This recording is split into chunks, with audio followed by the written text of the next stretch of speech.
Hello, my name is Cinti, and welcome to a quick Stormworks modding tutorial where I'm going to try to quickly explain some of the basics of Stormworks modding really as fast as I can. So let's jump into it. Before we actually create our mod though, we need to make the folder that all of our files will be housed in. So we're going to press Windows plus R here. This will bring up a little prompt. Type in %appdata%, go down to Stormworks, Data, Mods, right click, New Folder, and this is where our mod is going to live. I'm just going to call it Demo. And inside, we're just going to create a quick text document, rename it to mod.xml specifically. If it says XML source file, you did it right. Inside of our mod folder, you can also add mod.png if you want to upload this to the workshop.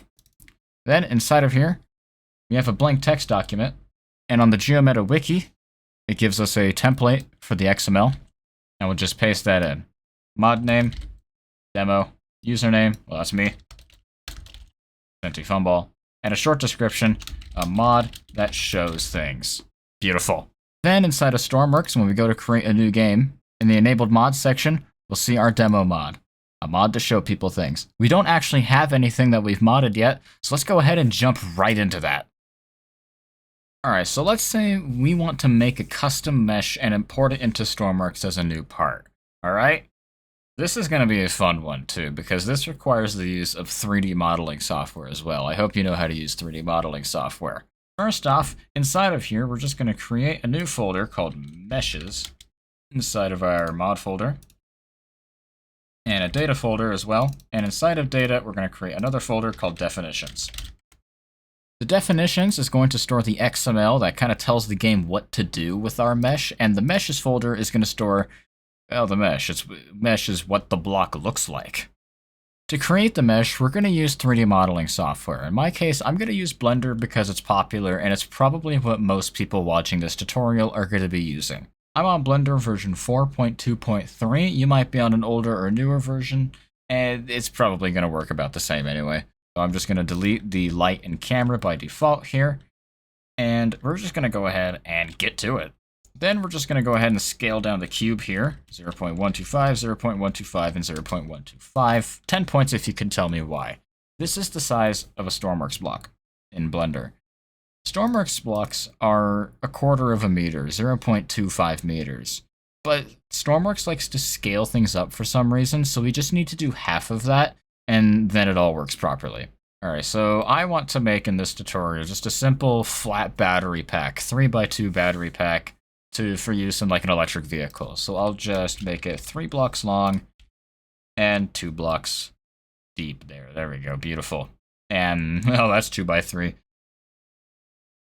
And I want to add a little bit of definition to it, so I'm going to go ahead and jump into edit mode. And I'm going to add some loop cuts here, and we'll just up. I'm just going to kind of eyeball it. That's easiest. And I'm just going to go into the extrude region, extrude manifold, click on a face here when I'm in face select, and we'll just move that back by, and we'll just do the same here on all faces. Again, just kind of eyeballing it because it doesn't particularly matter how close it is, so long as I kind of get the idea. And hell, I like that. Nice simple mesh. Alright, the next thing we're going to do is going to seem a little strange at first. But I'm just going to select these top and bottom faces, and I'm just going to remove them. This will make sense here in just a second. So here's why it makes sense. If we take a look at the medium battery here in Stormworks, underneath it we see this grid 3x2, right?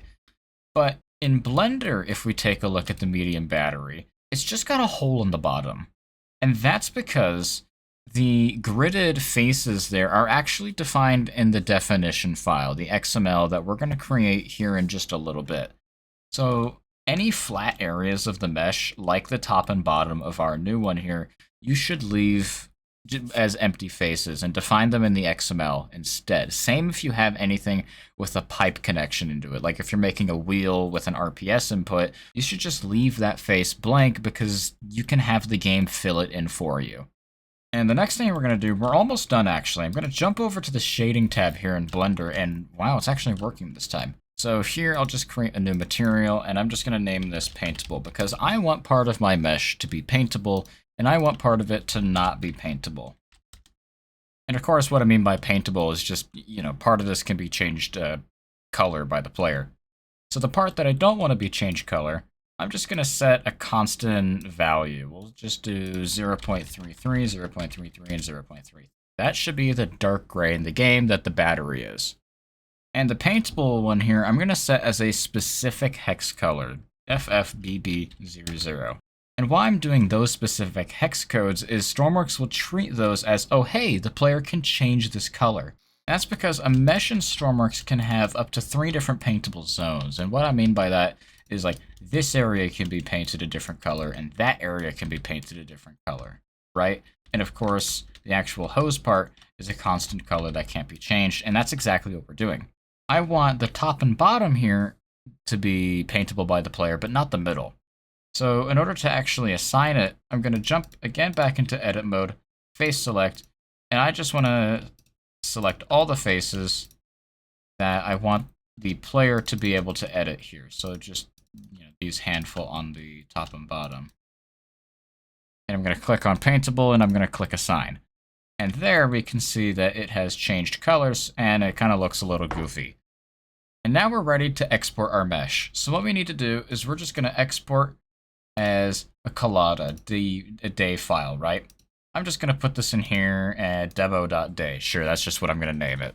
And now it's exported. So how do we get it into Stormworks? Here in Steam, we're going to right click on Stormworks and we're going to go to the local files here. And inside here is an SDK. And right here is the mesh compiler. This tool here lets us convert the day file that we exported from Blender into a mesh file that the game can use. So let's open it. Uh-oh. Oh no, it doesn't open. So this is a command line tool. It's not a regular app that you can open. So how do we use this command line tool if it doesn't want to open? It's really simple, actually. We're just going to type in CMD into the address bar. And it opens up here. And now we can actually type our command. So if I type in mesh compiler, we can see that it gives us just a fat block of text here. Yours probably won't be pink. That's just, I lost a bet a few years ago. If you're on Windows 11 and typing CMD doesn't open the command prompt, you can also shift right click anywhere in the empty space and open a PowerShell window. And this is pretty much the same. You just need to type // in front of mesh compiler and it runs the same. And now in Ordnance with the GeoMeta wiki, link is in the description here, we can use a command to change the day file into a mesh file. So we'll type in mesh compiler and then we want where our mesh is. So in my case, I put it here in the Stormworks mod folder, so I'll just copy that, and I'll put it in quotations, demo.day, right? So there's where I put it, -o, and where we want it to actually throw out our file.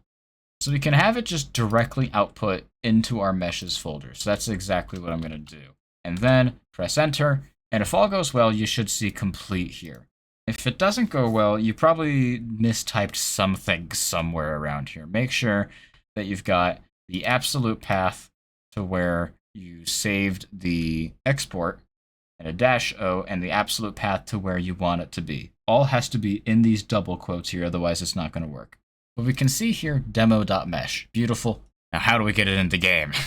Well, that's what creating a definition file is for. Once again, we're just going to browse the local files, and instead of going to SDK, we're going to go to ROM, data, definitions. And we're basing it off of the medium battery. So I'm just going to grab medium battery, I'm going to copy it, and paste it into definitions, and we're going to rename this to, call this elect pack 2x3, okay? We're going to open this in our favorite text editor of choice, and the first thing I'm going to do is I'm going to rename it. We're going to do SFB, and we'll call it electric battery pack 2x3, all right? The reason we're putting M in SFB here is we want to be able to differentiate easily to players that this is a modded part, right? And then SFB is just a 3-letter identifier for you, the author. I'm Senti Fumball, so I just put SFB. And the next thing we're going to do is we're going to make the game actually reference our mesh. So instead of component battery medium, we're going to change this to component meshes / what did we name it? Elect pack 2x3? Is that what we named it? No, we called it demo.mesh. All right, so we're just going to Demo.mesh. It's whatever you called it. You can rename it to be whatever you want. And that's it. It's going to show up in the game now. It's really that simple. So in Stormworks, we're going to create a new world. We're going to go to custom. Sure, that. Disable add-ons. And enable our demo mod, right? All right, we'll load into the world here. Let's turn these stupid things off because they're annoying. We'll jump into the editor. Place a little bit. And battery. And would you look at that? The medium battery. We didn't edit it. And our electric battery pack. Uh-oh. Something seems slightly off here. Can you tell me what's wrong here? It's shifted by half a block. And the top doesn't exist. Right, so why is it adjusted by half a block? Well, that's because we set the center of it in Blender to be, well, the center. And in reality, it's actually offset slightly.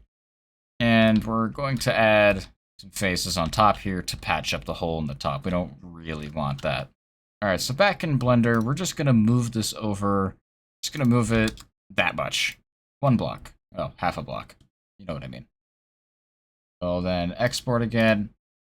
Yeah, override it. Mesh compiler. Run the exact same tool. And now we fix the block being slightly offset. But how do we fix the hole in the roof? Well, again, that's back here in the surfaces, back in the definition. So these right here, these 6 surfaces determine the gridded parts of the block, right? So if there's already 6 and they have the bottom covered, then if we add 6 more, we can have the top covered as well. So I'm just going to copy this, I'm going to paste it in, and I'm just going to change the orientation to 2 on all of these. I'll put a graphic on screen now. This is a quick graphic that explains the orientations, right? This is relative to the starting position of the block. A orientation of 2 is the top of the block, while an orientation of 3 is the bottom of the block. You also have 4, which is in front, 5 behind, 1 to the left of the block, and 0 to the right of the block. And I'm going to do the exact same thing here for the buoyancy surfaces as well, so that our block remains watertight. And then we'll just go ahead and reload the world. You don't actually have to completely restart the game for our mods to update. You can just reload the world. All right, and back in, we'll go ahead. The battery, it's already looking better. And would you look at that? We fixed the offset and there's more surfaces. Wonderful. So we have it. We can paint them here on the bottom. We can place blocks here on the bottom, and we can not place blocks here on the top. What gives? Well, if we remember, the medium battery is 2 blocks tall. Ours is only 1 block tall. And we can see that the reserve voxels, which are these red cubes here, we can see that the reserve voxels fit to form that, even on our edited one. Again, we can change this. We can change it here in the definition again. I hope you like the definition folder. Some people choose to enable the built-in dev tools with Stormworks using Cheat Engine, but I don't really want to do that, and I find text editing to just be more easy for me, I guess. So if we notice here with our voxels, right, each of these is a reserve voxel. This defines those parts that you can't place. This is the area the block takes up. And we notice that some of them have Y position 0 and some have Y position 1. This 1 here is just elevated up, right? So we can just remove all the voxels with Y position 1, and that's actually going to fix that issue. And I also want to make it so that I can place blocks here on the sides as well. And that's, again, these are all very easy things to change. To change what part of the mesh we can place blocks on, again, we have to deal with the surfaces here. We can make these surfaces invisible so that we can place blocks on them while it doesn't affect the look of our mesh. So I'll just copy it right here. And we'll start with this one up front here, these 3 up front. So we're going to use an orientation of 4, that's the front of the block, and a shape of 0. That will make it invisible. We're going to put the X here to 1, and the Z as well to 1. The Z is going to put it at the front of the block, while the X here will put it on the right-hand side of the block. I'll copy it, and I'll change the Z X here to 0, so that's in the middle, and I'll have this at -1 here, so it's on the left, and this covers the front. I can copy these and paste it, change the Z here to a 0 so it's in the back of the block, and change the orientation to 5 so that it faces behind. Again, paste again. We're going to change this to a 1. Copy again. We'll change this to a 1. This covers the left side of the block. There's only 2 of them. And one more paste, trust me. Change these X values to a 1. And change that to the orientation to a 0. And now we've covered all sides of the block. So these 6 surfaces here cover the top of the block. These 3 surfaces here will cover the front of the block. We have x1, 0, and -1. These 3 surfaces, and with z of 0, cover the back of the block. Again, we have x1, 0, and -1. These 2 surfaces cover the left-hand side of the block here. This is z0, z1. And these 2 surfaces cover the right side of the block of x equals 1, with, again, z equals 0 and z equals 1. So again, we can grab our new battery pack, and we can see that we fixed the voxels. Now we can place on all sides. Fantastic. Now it just looks like a bunch of blocks. And there's one more thing that I want to change with this before we're done. I want to make this tileable or draggable. And what I mean by that, right, when I go, I can drag out this. You can see I can drag it out these regular blocks. And a lot of blocks with custom meshes can be dragged as well. But this one can't. And I want to make it tileable. So how do we do that? Well, there's nothing obvious in the XML that actually makes it tileable. What happens here is in the flags. This number here, 24,576. This flag here tells us quite a lot about the block, actually. I have a table here that tells me pretty much all the flags here. But how do we read this? Just this number here is pretty much nonsense. It's not like there's a specific value. There's not 24,000 flags. Instead, if I copy it and bring it into a decimal to binary converter, we see we get a 15-digit binary number here, right? And each binary digit here represents a different flag. So we can see we have digits 15 and 14 being used here, and I'm pretty sure 15 is something about like robotic pivots being able to move fluid around. I'm not sure what that's doing in a battery. And digit 14 is being able to change the display name in the select menu. Now in my convenient little table here, it also tells me that bits 4, 5, and 6 can be used to change how it tiles. So I'm just going to copy this, swap it, and edit bits 4, 5, and 6. Right? So 0, 1, so we have 1, 2, 3, 4, 5, 6, right? So I've just changed these 3 bits here to a 1. That will tell the game, great, we can tile. I'll convert it, and this is our new decimal value. We'll just paste that in for the flag, and Bob's your uncle. And now that we've changed the flags, I'll just go ahead and reload the game again. Oh, and one more thing that I forgot to mention. We want to lower the logic nodes from Y1 to Y0 just so they don't pop out of the block. You can't add any more logic nodes. You can only deal with the existing ones that a block has, but you can move them around and even put 2 logic nodes inside each other. So here in the editor, we can search up our new battery.